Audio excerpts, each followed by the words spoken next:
Children, who would like a pen pal? Me! You too? Fantastic! I'm actually fortunate enough to be able to stay with mine in August this year. But there are some issues that we did not see until we actually began planning the activities and the trips that we wanted to do when I got there. Now, if you're like me, and this is the first time that you've ever stayed with somebody abroad, or in a different country, or even just another part of your own country, this video is for you. This is the top 10 tips for staying with your pen pal. Number 10. Make sure that you both can speak a language that you understand.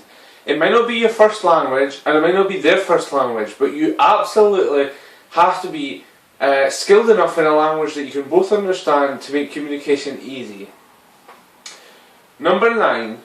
Do you need any medication or vaccinations to take over with you?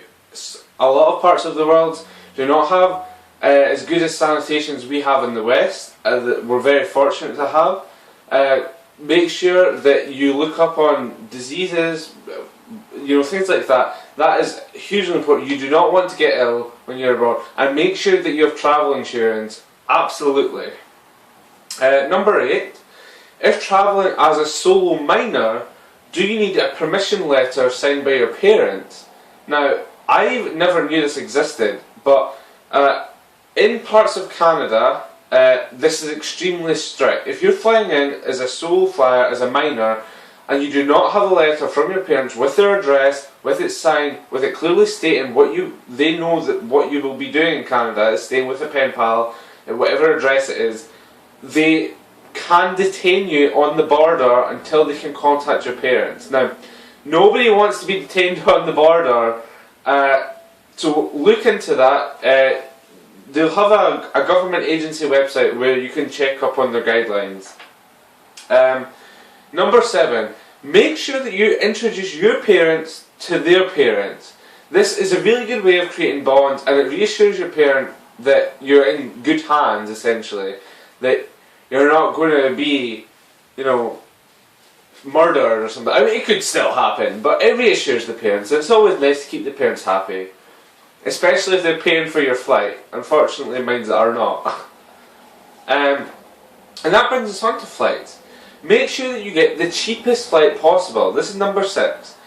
I really recommend looking up Skyscanner. Just Google Skyscanner, and you can put in the dates, or you can put in any time in the year from one destination to the other. It makes incredibly good comparisons between different sites, and it can offer you the best value for money flight.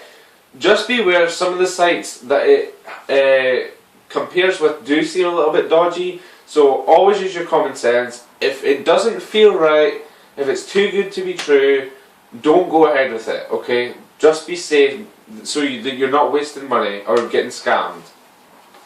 Number 5. Get the best exchange rate, okay? You need to decide what is the best way to pay for things, for souvenirs, for presents, whatever. You need to understand the best way. Number 3, make sure your host knows your flight itinerary so that they can pick you up safely at the airport. That makes sense. You want your host to be aware of your flight itinerary and your flight number so they can actually track it at home. So if there's a delay and you can't contact them, they have that information. They're not going to be standing at the airport for 2 hours when you're not going to be there.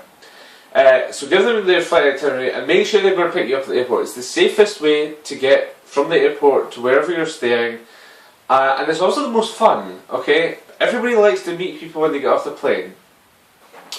Number 2, make sure you have a backup plan. Someone that you can contact locally in an emergency, whether that's an actual person or an organisation. Make sure that you know of hostels or hotels in the area or other people who would be able to take you in an emergency. Now, hopefully that won't happen if you made a lot of planning, but things can happen very quickly in an emergency situation. So just be careful and make sure you have a backup plan, even if that's that extra money to get a flight home in an emergency. Now, Number one, this is probably the problem that we did not foresee at all. Now this is, be as clear as possible with what you're expected to pay for. Now, this includes things like admission tickets to events or attractions. Are you going to pay for gas or petrol, as we call it?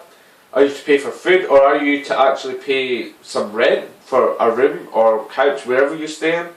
You know, be clear on what you're going to pay for so that you're not going to take the wrong amount of money, you're not going to end up paying too much or not enough, or you want to have that kind of thing, a rough idea. It's very difficult to define it straight out, but as long as you have a rough idea, or you're happy enough, you're open enough to be able to just sort of lay it down on the table, you need to sort that out, because that's a problem.